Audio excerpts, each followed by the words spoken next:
accountable for 39 people abducted, for 24 people killed, for 627 people arrested and not charged, for 431 people injured by live bullets, rubber bullets, tear gas canisters, police batons. Latif, as I have told you, we must operate within the parameters of the rule of law. And I agree with you. The police must never act outside the framework of the rule of law. They must do that which only the Constitution and the law allows them to do. And it is very clear that any operation of the police outside the parameters of the law, the police will be held to account. Whether it is holding citizens beyond the stipulated time, but I must be thoroughly clear to you. When police arrest somebody, there is a constitutional timeline which they are allowed by the law to hold that person. 24 hours. That does not amount to an abduction. 24 hours. In my opinion. A case in point is what has just been said here about what happened earlier today. And you guys clearly said in this conference that it was an abduction. I mean, it's just clear now that it is not an abduction. They are not this is an arrest. And the police have come forward to say, this is the situation, we have arrested this person, and it is just good for us to all of us follow the law. And I agree with you, the police must act within the law. But let me ask you one question also, Latif. I have never, in this conversation, which is now 20 minutes in, are you guys bothered about the fact that Parliament was burnt? Are you guys concerned that millions of businesses of Kenyans, hardworking Kenyans, were destroyed? How do you feel? But it all how do you feel? And it all happened under your watch, Mr. President. No, but this is at the end of the day, this is why we are saying you should keep us safe. We must be even. You know, we must be even. The police have a difficult job. They have to make sure the peaceful demonstrators are protected. But they also must make sure that the criminals, and when you say criminals, you know, when I said the other day criminals, many people took offense that I was calling the demonstrators criminals. That's not. Families of the dead, Your Excellency, that is not. That's a lot of offense. Family of Rex. Rex was killed in a week when the protesters were very peaceful. The first week of these protests were peaceful. We saw protesters carrying placards and water bottles. Rex was killed on his way out of work. Let me How do you feel? I mean, let me tell you when they hear you say criminals. I mean, are you telling me Rex is the one who burned Parliament? But Rex died without breaking. No, I'm just telling you. He died before. There are criminals who infiltrated and caused mayhem. And in fact, some of the criminals are actually harmed. They actually harmed the peaceful protesters. Many of the peaceful protesters, they lost phones. They were attacked. In fact, some of the peaceful protesters were attacked by criminals, including a clear example of the one I have explained to you, that they overpowered the police, took the gun from the police, and started shooting innocent people. So we must deal with this situation globally. Mr. President, I feel for Rex and the mother. This should not happen to any child in Kenya, especially when they are engaged in a peaceful demonstration. Mr. President, the concern I've heard from the young people, because I've been speaking to a lot of them, and they said they haven't heard you in the two statements. Actually, there are more now because you have spoken in other settings apart from the two addresses you gave. They haven't heard you address them. They haven't heard you talk to these parents. They haven't heard you acknowledge that there were people who were shot by police in circumstances that did not warrant that. Are you saying you haven't seen anything that bothers you about how police responded to these protests? I am very, and I have, and in my first statement, I clearly said that innocent lives were lost. In my second statement, I said the same. There were innocent lives lost. But also equally, as a person who is responsible, I must think about those who are suffering because they were innocent, but I must also be concerned about those who are suffering because criminals cause them immense harm. And that is the balance that I need to be able to lead a country. I must protect everybody. I must protect the protesters, and I must be concerned about their lives. I must also protect innocent people who become victims of criminals who take advantage of a peaceful, democratic process that goes on in our country. Do you feel that you protected all those people in the last couple of days, whether it is people who have businesses, whether it is parliament, whether it is the people who lost their children? I did my best. If I hadn't done what I did, things would have been much worse. In fact, many people ask me, Mr. President, why did you call in the army? I mean, what choice did I have?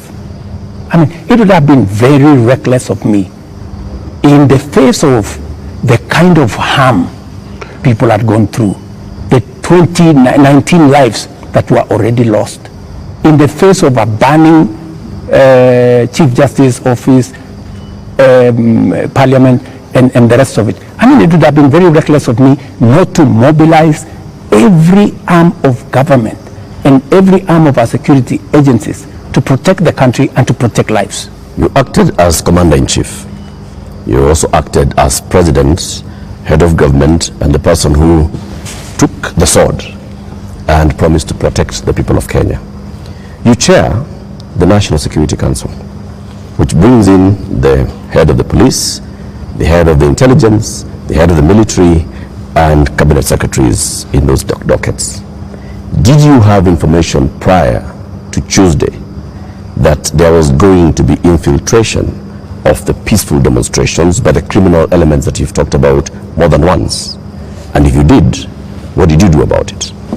We had information, and that is why we prepared in the manner in which we did. If we hadn't prepared in the manner in which we did, we would not be counting 19. We would be counting different numbers. Okay. And I am telling you that the level of mobilization by criminals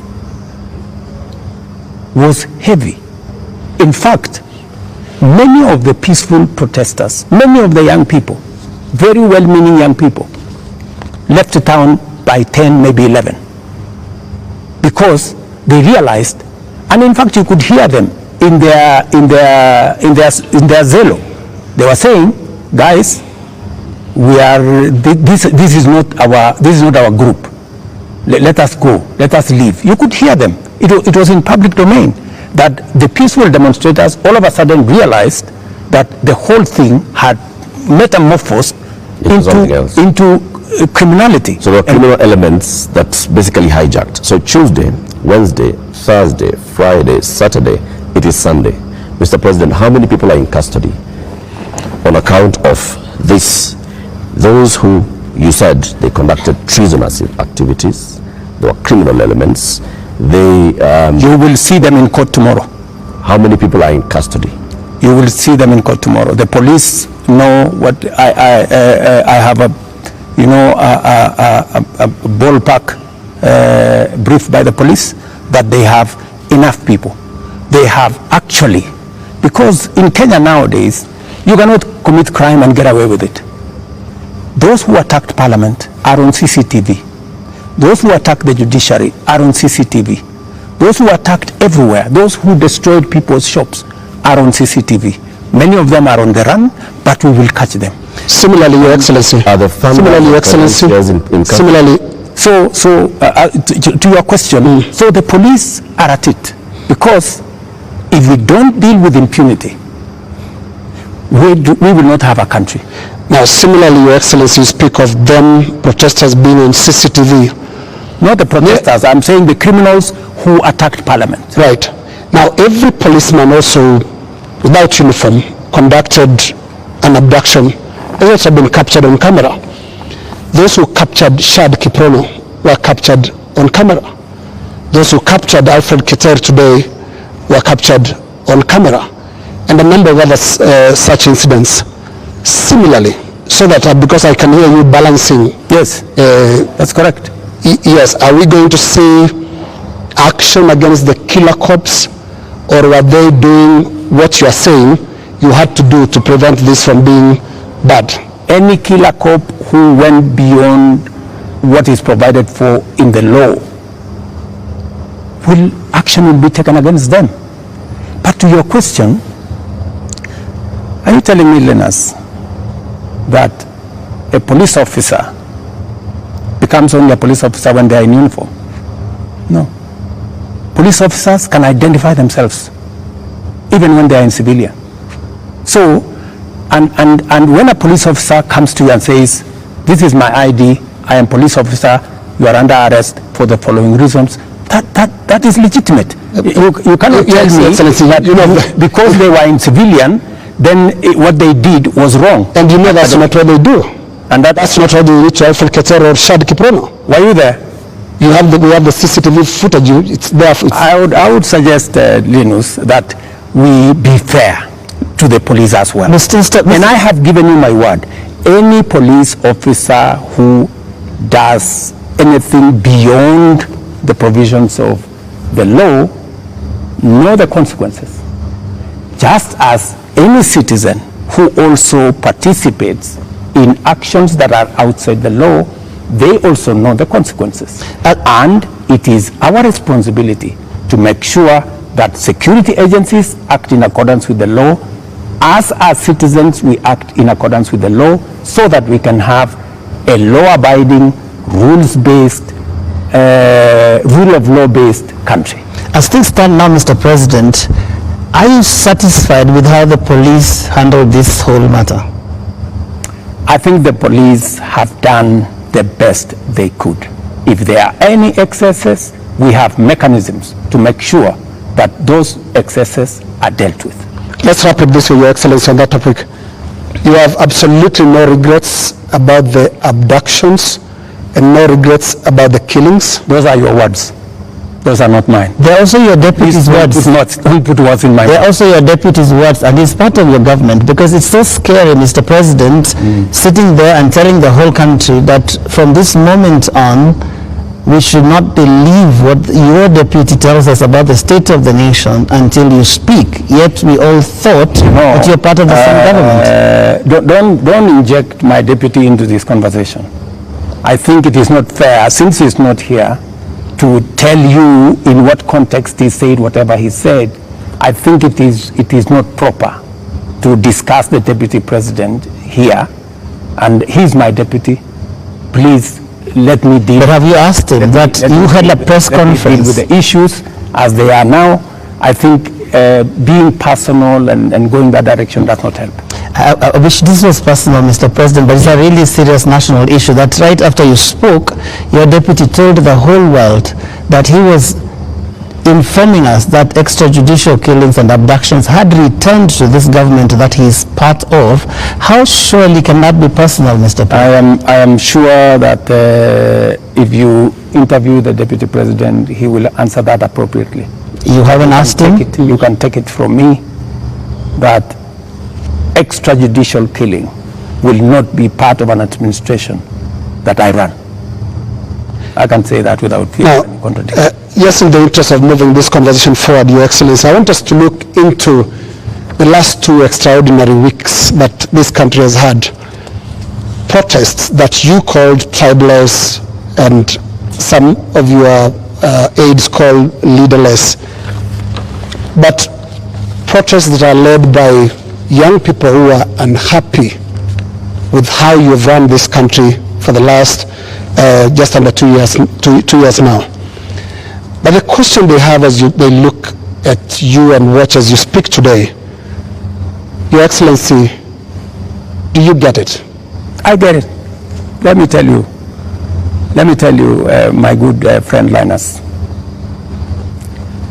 what we are facing today is not a product of 2 years. What we are facing today is a product of many years. We've had a problem, a youth bulge, a demographic challenge as a nation, which we have ignored for very long. For the first time, I have decided that I am going to be deliberate, I am going to be intentional on tackling the challenge of young people and unemployment in Kenya. First time, there is an administration that thinks about the young people. Let me give you 3 examples, maybe 4. Well, let's keep it within the 2 weeks, please. No, it's okay. It's the 2 weeks. Yes. But don't look at the 2 weeks in isolation. The young people we have in the street did not happen in the last 2 weeks. They were not born when I became president. They were not jobless when I became, they did not become jobless when I became president. But I want just these are young people who over the years, we have close to 4.5 million young people who are out of school, out of college, with degrees, certificates, diplomas, without jobs. And that is why I have done 4 things. Number 1, when I pushed the housing program, it was not about the houses, it was about the jobs. Today, as I talk to you, Linus, we have 160,000 young people working in different parts of Kenya under our housing program. In Mukuru here in Nairobi, and I challenge you, Linus, to go there tomorrow, there are close to 4,000 young people working who are jobless. Number 2, I have a whole program on digital jobs. I was in Ruto. Now, with the MP just allow me. Allow me to interrupt you. No, allow me. There are risks on both ends of this interview. No, you told me about the young people. Talk about the last 2 weeks. The young people are saying, you don't get it. You don't understand what they're talking about. Now, what is the trigger here? They're saying there was this conversation about the finance bill that your government, until the other day, could not listen to anybody. It's not about the housing project, it's about listening. They are saying yours is not a listening presidency, and yours is not a listening government. How best can I listen to the young people of Kenya if I am not addressing their issues? And that is why I want to tell you, Linus, these young people, what is their biggest issue? They have talents. They have gone to school. They have no jobs. That is the problem. And I am addressing those issues. Housing is one of them. Digital jobs is another. I was in Ruto with Simon Kingara, the MP for Ruto, launching an ICT hub that will is actually hiring already 5,000 young people. Our whole plan, including what was in the finance bill, was to increase CDF by 10 billion shillings to roll out ICT hubs in every ward in the Republic of Kenya, so that we can hire young people, train them, put them on digital jobs. I have a 3rd program on export of labor. Mr. President, I have a 4th program on manufacturing, to be able to create more opportunities for the young people of our country. And we want to inform you, they're no longer just talking about things that can be done to them as a demographic. They are looking at the big picture. Finance bill brought them out. And when did they come in? They came in after all public participation forums were not listened to. Kenya Association of Manufacturers spoke to the parliamentary committee, same thing, and said this is a bad bill. Association of Insurance spoke to the parliamentary team, this is a bad bill. We had a big conversation on national television, this is a bad bill. You did not listen. You had a meeting here with your UDA MPs, and at some point told them to pass it as it is. And until the last week, that was the first Tuesday when the protests were there, when now you offered to some amendments.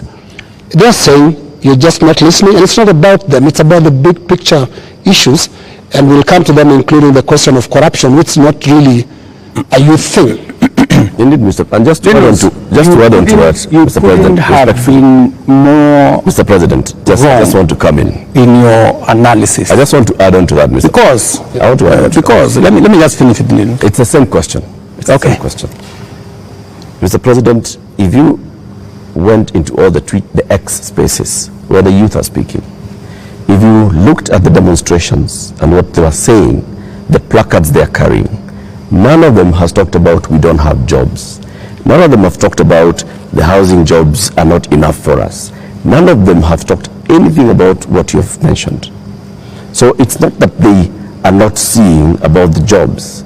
It is beyond that, Mr. President, and respectfully I want to put it to you that you're not hearing what they're saying. In fact, there's only had after the protests, after all those things you described, that's the time that you came and said, let me tell you the following.